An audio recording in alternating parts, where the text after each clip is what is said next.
अगर आप फ्लाइट में ट्रैवल करते हैं या आप ट्रैवल एजेंट हैं तो दोनों ही कंडीशन में आपको पता होना चाहिए कि फ़्लाइट टिकट का जो सिस्टम है, मतलब DGCA जो रूल है गवर्नमेंट का एयरलाइंस वालों और कस्टमर के लिए, तो ये जो रूल्स है कि अगर आपने फ़्लाइट टिकट बुक किया है और मान लीजिए कि जिस एयरलाइन का आपने फ़्लाइट टिकट बुक किया है वो फ़्लाइट अचानक से कैंसिल कर दी जाती है या लेट हो जाता है, तो उस कंडीशन में आपको क्या रिफ़ंड मिलेगा, कितना मिलेगा, कब तक मिलेगा, उसके अलावा और क्या क्या फैसिलिटीज़ आपको प्रोवाइड की जाएगी, वो सब कुछ इस वीडियो में बताऊंगा। क्योंकि कई बार ऐसा होता है कि आपकी फ़्लाइट लेट हो जाती है 2 घंटा, 4 घंटा, 6 घंटा, तो साथ में आपको क्या क्या फैसिलिटीज़ मिलनी है फ्री में वो आपको पता नहीं होता है, जिस वजह से आप उसका लाभ नहीं उठा पाते हैं। या फिर अगर रद्द हो जाता है फ़्लाइट तो उस कंडीशन में आपको फुल रिफ़ंड नहीं मिल पाता है, तो वो सभी जानकारी होना बहुत ज़रूरी है।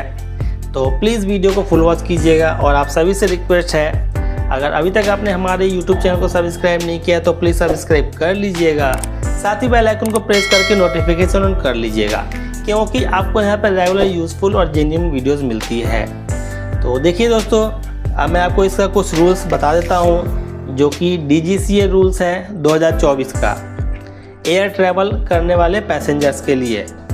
तो देखिए, मैं आपको लगेज वगैरह जो है सीट सबका मैं आपको बता देता हूँ।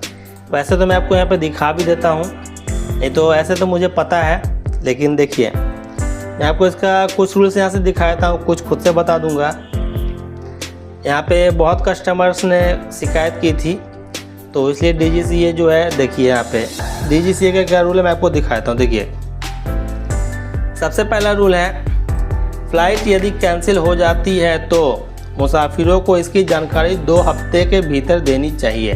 मतलब कि अगर आपका फ़्लाइट टिकट 1 महीने बाद का है और अचानक से उसको कैंसिल कर दिया जाता है एयरलाइंस की तरफ से, तो नियम ये है कि 2 सप्ताह पहले आपको वो सूचित करेगा मोबाइल पे या फिर ईमेल के माध्यम से कि आपकी फ़्लाइट कैंसिल कर दी गई है। आप या तो रीशेड्यूल करवा सकते हैं या फिर उसका रिफ़ंड ले सकते हैं। तो अब देखिए यहाँ पे और क्या लिखा है, यदि एयरलाइन कंपनी की ओर से यात्रियों को इसकी जानकारी नहीं दी जाती है तो उन्हें एयर टिकट के साथ ही मुआवजा दिया जाना चाहिए। यह 5 से 10 हज़ार के बीच हो सकता है। लेकिन देखिए यहाँ पे एक चीज़ मैं आपको और बता दूँ, यहाँ पे मेंशन नहीं किया गया है। देखिए यहाँ देखिए नीचे मेंशन किया है। अब जैसे मान लीजिए, ये तो मैंने आपको फ़्लाइट कैंसिल का जो बताया है, यहाँ पे तो लिखा है कि 2 हफ्ते के भीतर देनी है, तो 2 हफ्ते के भीतर है यहाँ पे। देखिए मतलब कि अगर आपकी फ़्लाइट टिकट 15 दिन बाद की है या फिर मान लीजिए आज आपने टिकट बुक किया है और वो टिकट आपकी कल की है, परसों की है या 1-2 दिन बाद की है, तो उस कंडीशन में भी आपको ये इन्फॉर्मेशन दिया जाएगा, 24 घंटे पहले आपको दे दिया जाएगा। तो देखिए 2 सप्ताह पहले से लेकर 24 घंटे के भीतर, ये एक रूल हो गया। अब इसमें क्या है, देखिए अगर ये जानकारी आपको दी जाती है तो आपको वहाँ पे बताया जाएगा कि या तो आप रीशेड्यूल करवा सकते हैं किसी दूसरे फ्लाइट में, हाँ, लेकिन हो सकता है वहाँ पे आपको एयरलाइंस टीम बोल सकती है कि कुछ एक्स्ट्रा चार्जेस आपको पे करना पड़ेगा।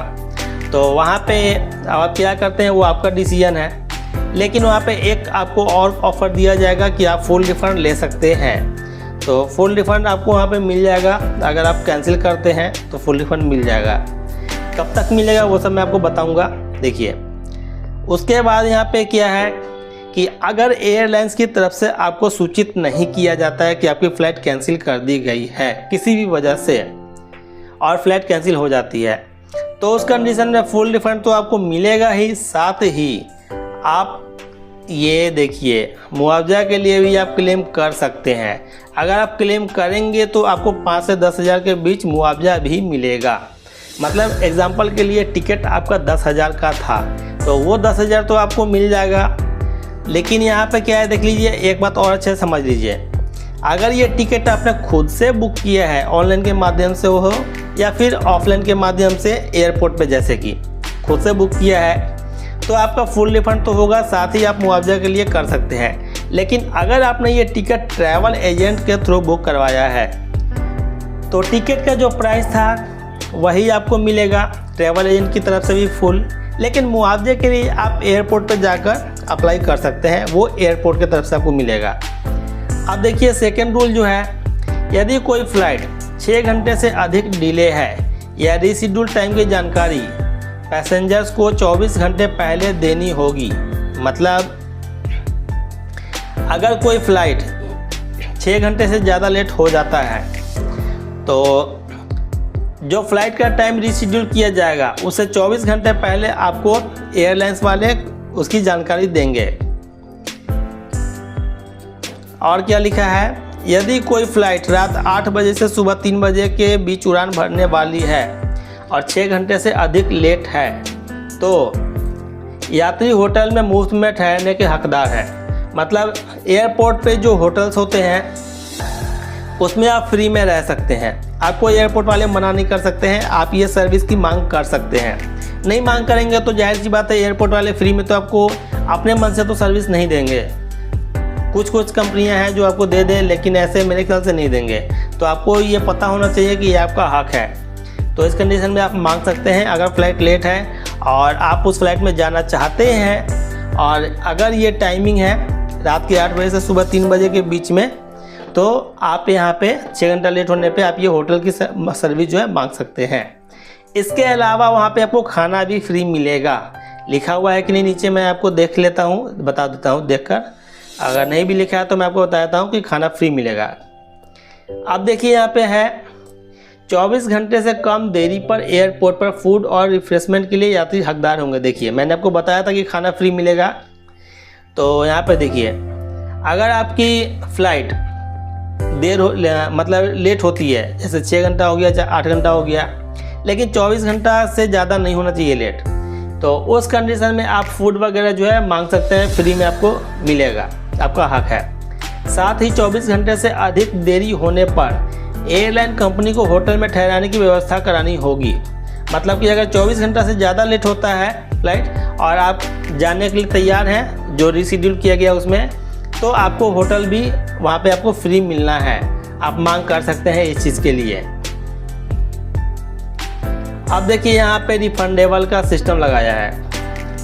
कैश में जिन यात्रियों ने पेमेंट किया है, मतलब कि अगर आपने एयरपोर्ट पे टिकट परचेज़ किया है ऑफलाइन मोड में, तब तो आपको ये हैंड टू हैंड पेमेंट यहाँ पे मिल जाएगा।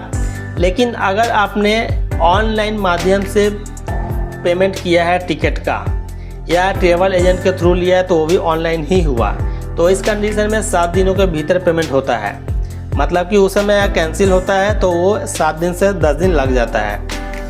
अब देखिए नीचे, एयरपोर्ट पर यदि किसी यात्री का लगेज गुम हो जाता है या नुकसान होता है तो इसकी लिखित शिकायत एयरलाइन कंपनी को देना चाहिए। एयरपोर्ट पर बाहर निकलने से पहले PIR रिपोर्ट लेना ज़रूरी होता है। लगेज गुम होने की स्थिति में यात्री को कैरिज बाय एक्ट के तहत मुआवजा लेने का हक है। तो अगर आपका लगेज मान लीजिए ख़राब हो जाता है या टूट जाता या गायब हो जाता है तो उसमें भी आप यहाँ पे ले सकते हैं, आपको मुआवजा मिलेगा। अब यहाँ पे है, कई बार एयरलाइन कंपनियाँ ओवर बुकिंग करती है और इस स्थिति में सीट ना होने की स्थिति में फ़्लाइट में बोर्ड करने से रोका जाता है। DGCA की ओर से कहा गया है कि ऐसी स्थिति में एयरलाइन कंपनी को किसी दूसरी फ्लाइट में वैकल्पिक व्यवस्था देनी पड़ेगी। मतलब कि कई बार ऐसा होता है, एक ट्रैवल एजेंट को ये बात पता होता है, एक पैसेंजर को ये बात पता नहीं होता है जल्दी, बहुत कम ना के बराबर। तो देखिए यहाँ पे होता क्या है, मान लीजिए कि आपने ट्रैवल एजेंट के माध्यम से या खुद से भी ऑनलाइन टिकट बुक किया, फ्लाइट टिकट। बहुत लोग क्या करते हैं, एक रूल होता है एयरलाइंस की तरफ से कि आपने फ्लाइट टिकट बुक किया है तो वहाँ पे आपको सीट परचेस करने के लिए कहा जाता है। मतलब कि मनपसंद सीट, विंडो सीट या कोई भी हो, जो भी उसका चार्ज होता है। फ़्लाइट में सीट का जो चार्ज होता है 99 रुपीज़ से स्टार्ट होता है और वो 2000 से ऊपर तक चला जाता है। तो कोई सा भी सीट परचेज़ करना है, अगर आप परचेज़ कर लेते हैं तब तो अलग बात है, लेकिन आप परचेज़ नहीं करते हैं। बहुत से कस्टमर्स कहते हैं कि हम टिकट का पैसा देंगे, सीट का पैसा नहीं देंगे, सीट हमें फ्री में चाहिए। तो उस कंडीशन में होता क्या, देखिए टिकट बुक हो जाता है और फ्लाइट डिपार्चर का जो डेट होता है उसे डोमेस्टिक की मैं आपको बात बता रहा हूँ फिलहाल, डोमेस्टिक एयरलाइंस की। 24 मतलब फ्लाइट डिपार्चर से 24 घंटा पहले या 48 घंटा पहले, सब एयरलाइंस का अपना अपना रूल है। स्पाइस जेट में 72 आवर्स पहले होता है। आप बोर्डिंग पास के लिए अप्लाई करते हैं ऑनलाइन वेब चेकिंग, तो वहाँ पे एक ऑप्शन आता है ऑटो असाइन। मैंने आपको पिछली वीडियो में बताया है फ्री सीट लेने का तरीका। तो ऑटो असाइन करने से फ्री सीट आपको प्रोवाइड किया जाता है कहीं पे भी। लेकिन कई बार क्या करती है एयरलाइंस कि जितना उसमें सीट होता है उससे ज़्यादा बुकिंग कर लेती है।